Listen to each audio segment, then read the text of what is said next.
Look at the death he died. Did ever a man die like Jesus?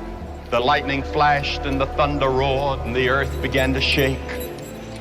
And even the soldiers confessed that this must be the Son of God. Anyone that can see Jesus on that cross and not be touched has a heart of stone. They first took off his clothes.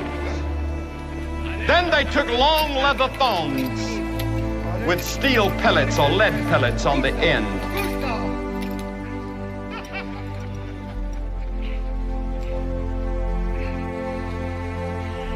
And beat him across the back until he could hardly stand up.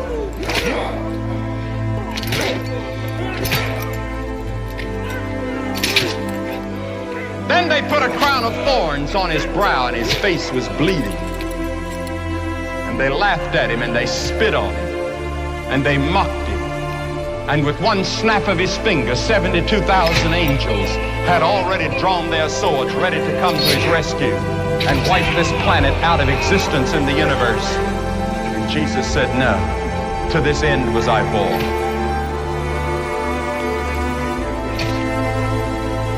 He wasn't just another revolutionary.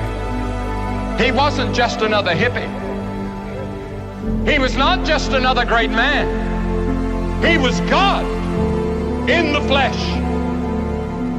And oh, the ethics that he taught. Never a man spake like that man. When you get hit on one side, he says, turn the other cheek.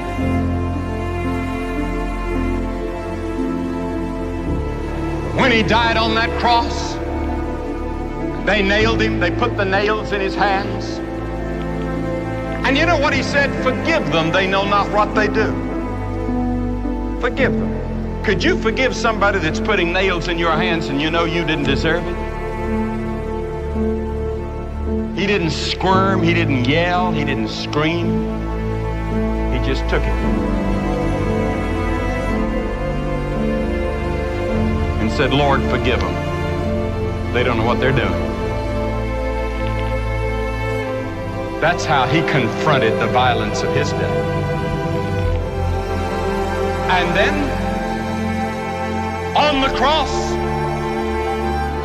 he said, my God, why hast thou forsaken me? And then he dropped his head and said, it's finished. What did he mean?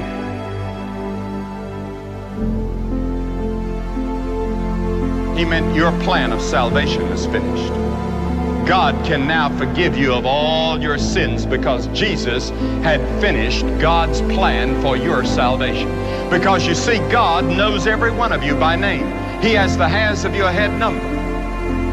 God looks upon you as though you were the only person in the whole universe. He sees you and you alone. And on that cross, Jesus had the capacity to think of you. And he loved you enough to stay on the cross. Was there ever such love as that? When he could have been rescued and taken back to heaven and to sit on his throne, but he didn't. He said, no, I'm doing it for the joy that is set before me. Because he saw that he would be raised from the dead. He saw that there would be a gathering in the generations to come of a people for his name that would make up his body. He saw the day when we will reign with him in his kingdom. Yes, they laid him away in a tomb. They carried it right on to the next step, the resurrection.